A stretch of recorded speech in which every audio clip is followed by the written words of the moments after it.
Bonjour à tous, bienvenue sur notre nouvelle vidéo. Nous sommes en compagnie de Mathieu Six, gérant chez Rothschild & Co Asset Management Europe. Nous allons vous présenter aujourd'hui une rétrospective de l'année 2022 et également parler brièvement du fonds P2C Harmonia. Bonjour Mathieu, Bonjour. est-ce que tu peux nous faire une rétrospective sur l'année 2022 et ce qui s'est passé, les temps forts sur les marchés? Oui, alors sur le slide suivant, voilà, on vous a mis sur ce slide les performances des principales classes actifs, hein, donc les actions et les obligations. Et le point principal et la grande nouveauté par rapport aux années précédentes, hein, c'est le graphique du milieu en bas, la performance de la classe actif obligataire, où vous voyez, on a fait une performance de moins 16,2%. C'est la pire performance sur les 3 dernières décennies. Et la nouveauté par rapport aux autres années, c'est que quand ça baissait seulement de 5%. On peut le voir sur le petit bâtonnet de droite.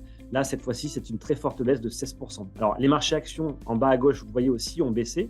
Hein, c'est la quatrième plus forte baisse sur les 30 dernières années, ce qui nous fait un combo de l'année 2022 qui est plutôt rare, hein, puisque vous le voyez en bas à droite, les deux classes d'actifs pour la deuxième fois seulement sur les 30 dernières années. La dernière fois, c'était 2018 et c'était plutôt des performances, on va dire, normales, puisqu'on avait eu une légère baisse de la classe d'actifs obligataire de moins 1,2 et les actions de moins 9,1.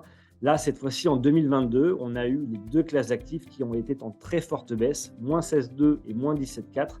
Et c'était pratiquement la seule fois que c'est arrivé sur les 30 dernières années. Donc, pour résumer sur ce slide, hein, finalement, que vous soyez investisseur, à part être dans du cash, du monétaire, vous perdiez de l'argent en 2022. Et ça se voit sur le slide suivant, quand on regarde les différentes classes d'actifs et sous-classes d'actifs. Finalement, à part les matières premières, l'or et les actions brésiliennes, il y avait peu d'endroits où se cacher. Alors, on sait pourquoi, hein, matières premières et énergie, c'est lié principalement donc, à cette forte inflation et qui a été dynamisée ou renforcée par l'invasion de l'Ukraine par la Russie. Les autres classes d'actifs, c'était l'or, donc forcément, hein, dans un marché qui est en baisse, manque de visibilité, on revient sur la relique barbare qui est généralement censée vous protéger.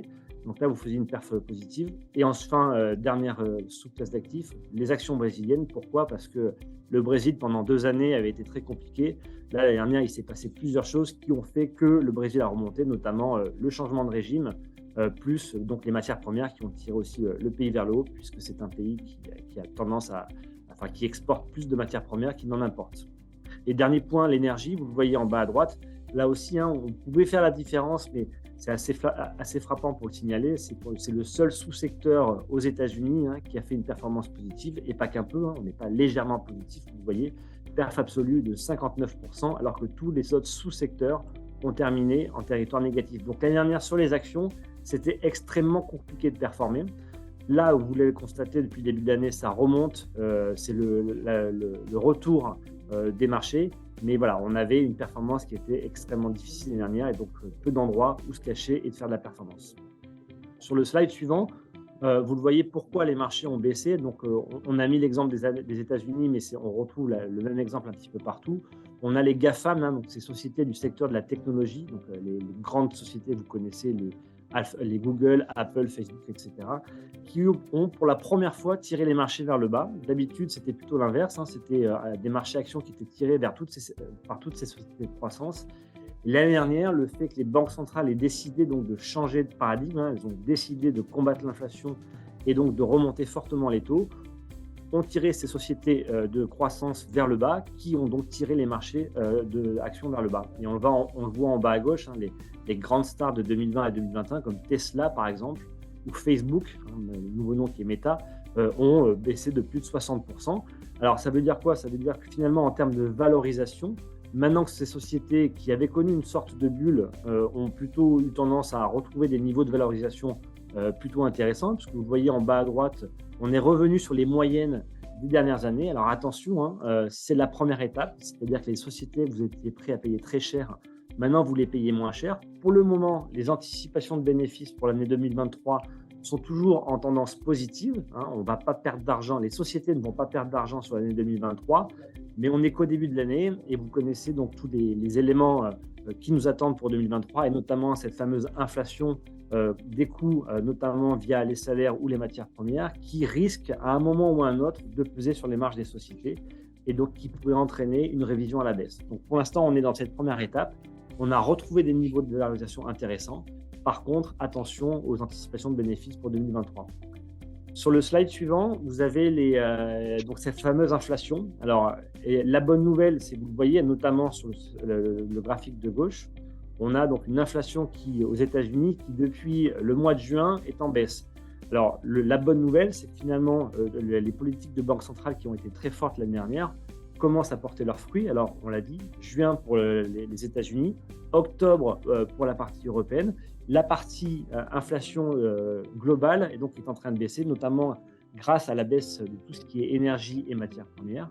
Bien sûr, le chemin reste encore long. Vous le savez, les banques centrales visent un retour rapide à 2%. Donc, on est encore très loin, puisqu'on est au-dessus de 6% aux États-Unis et encore pas loin de 10% en Europe. Mais voilà, le travail est enclenché. Une grosse partie du travail de remontée de taux a été fait. Et ça, pour nous, c'est plutôt un signe positif côté obligataire, puisque voilà, on a fait une grande partie du travail. On n'est pas très loin des niveaux cibles que visent les banques centrales et qui pourraient derrière ensuite amener un petit peu plus de stabilité sur le marché obligataire.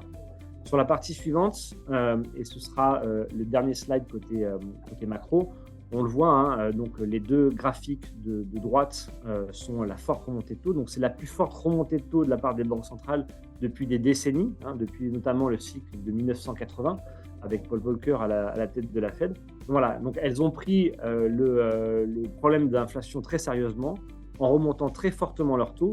Et donc on l'a vu sur le slide suivant, ce travail commence à porter ses fruits. L'autre graphique est important, hein, c'est le graphique de gauche par contre, où on a le bilan des principales banques centrales.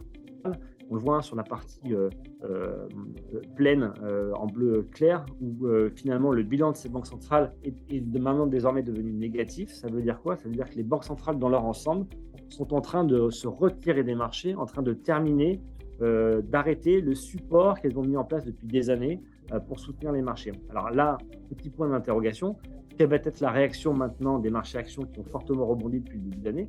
Pourquoi? Parce que la dernière fois que c'était arrivé, c'était en 2018, en fin 2018, et on avait eu des marchés qui avaient commencé à souffrir.